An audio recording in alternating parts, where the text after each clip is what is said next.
Welcome to this dental series, and today's episode we will talk about veneers, everything considering the veneers from A to Z. Okay, so as you can see, this is the presentation. I hope that you are seeing well and hearing me well.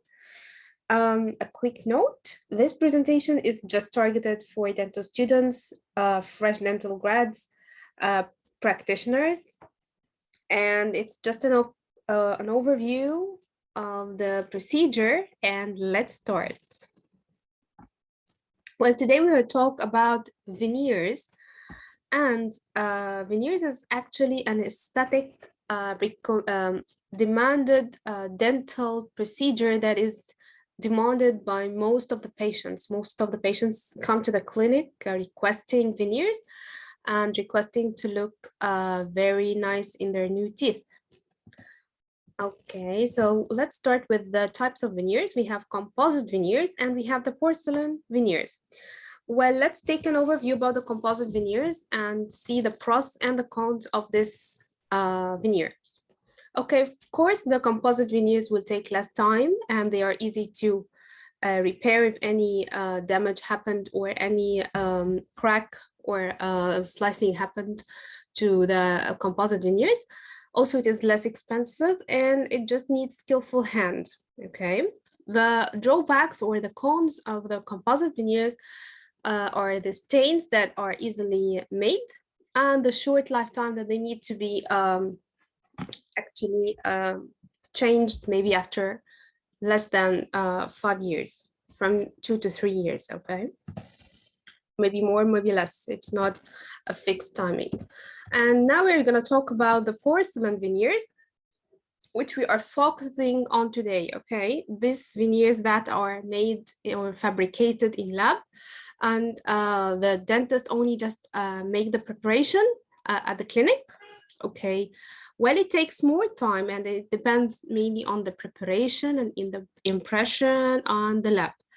Actually, it's more expensive, and the good thing that it doesn't stain. The cons or the drawbacks of the porcelain veneers that they are not easily repaired, on the contrary to the composite veneers, and the cracks that might happen in the porcelain veneers that requires to change the veneer itself if this happened to it.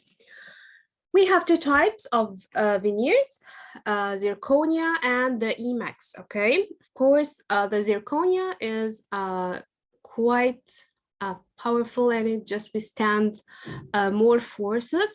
So it's mostly used in the posterior teeth, okay? While the Emax is most used for the anterior teeth. And as you can see, the difference is just in the translucency and the power that it, or the forces that it can withstand. So as we said, the zirconia withstand more forces than the Emax veneers or the Emax crowns. Okay, these are the burrs that we will use in this procedure. Okay, as you can see, these are the wheel bears and the straight TR burr. Okay, we have sizes. And finishing burr, if you want, this is yellow coded, okay? Well, the preparation of the veneer is actually requiring the facial preparation, and it should be from 0.5 to 0.9 millimeter, not more than that, because we have to be in the enamel. Veneers or the porcelain veneers doesn't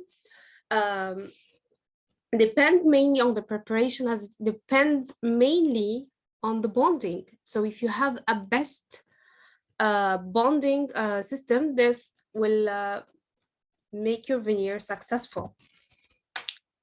Let's go to the types of prep. We have type 1, and this type 1, you don't have to have any mesial or distal preparation, and we use this type exactly, which is type 1, when we want only to change the color, when the patient has a very nice alignment of the teeth and he doesn't have anything back or not in the arch, and everything is okay. It's just the color is just not that well.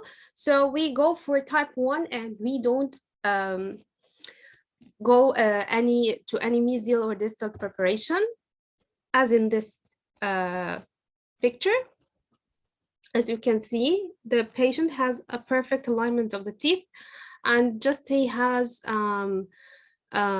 the color is not very well. So the veneers type 1 preparation, which is only preparation on the facial aspect only, and not the mesial or the distal. Okay. Then we go to type 2 and type 3, where we break the contact, the mesial and the distal. We have preparation so that we can give the lab some time, or we can give the lab some space to fabricate more of the material to close spaces or whatever.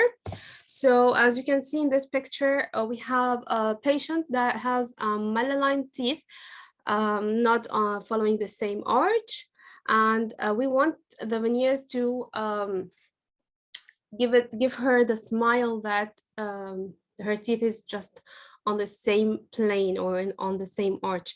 So this one requires actually preparing mesial and distal as if you are preparing 3/4 crown. Okay, this is one of the cases that you should prepare mesial and distal. Okay, so this is called type 2 and type 3 preparation. Let's go to the type of preparation according to the finish line. We have either supragingival preparation, as in the crowns, or equigingival or subgingival. Okay. Well, the supragingival will work in a case like this one. This patient has a low smile line. Okay, the smile doesn't reveal any of his gingiva at all. And also there is no quite change in the color. Okay, for example, he doesn't have like yellow teeth, and it will display if he smiled. So no problem in this case if you work supragingival preparation. So it's not one of the most used or commonly used preparations, but it will work in a case like this.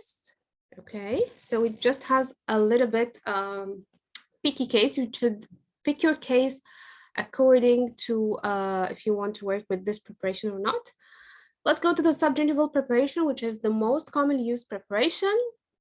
Okay, and we use it more if we want to close. It is the only one used if we want to close a diastema, and so that we don't have any sharp lines or anything. So everything is smooth and blended. This one will work very well, the subgingival preparation, to close a diastema, as in this case. Okay, or for removing a black triangle. So if you want to remove the black triangle, you have to go a subgingival preparation, and also you have to go so that you don't have any sharp lines or edges or anything. Okay, and you allow some space for the lab to fabricate more of the material to close the spaces or this black triangle.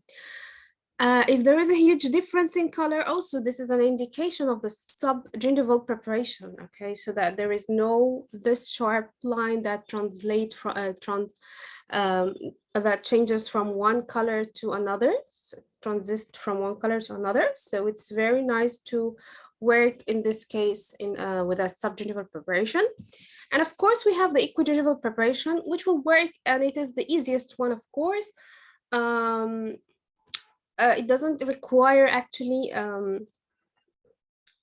any effort. You don't use retraction cords. You don't use it's easier in its fabrication, or by the dentist, I mean.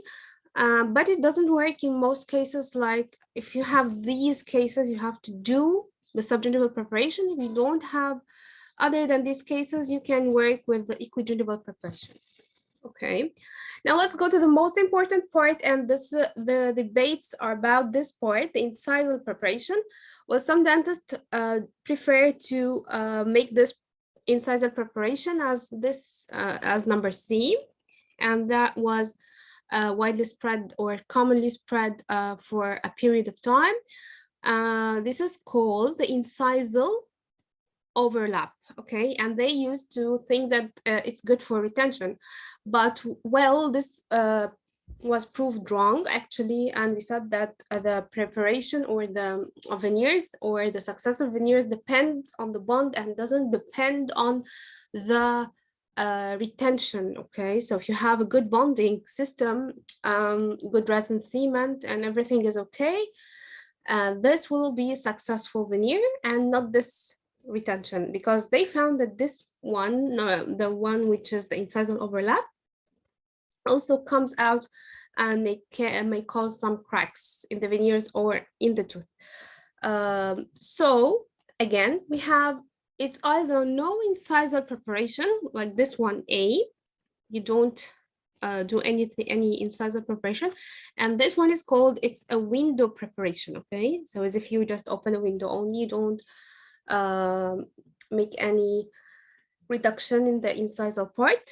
Okay, and then we have B, which is the butt joint, and it's also used, and it is actually used now actually to give the veneer like maybe the length the patient wants of the teeth or whatever.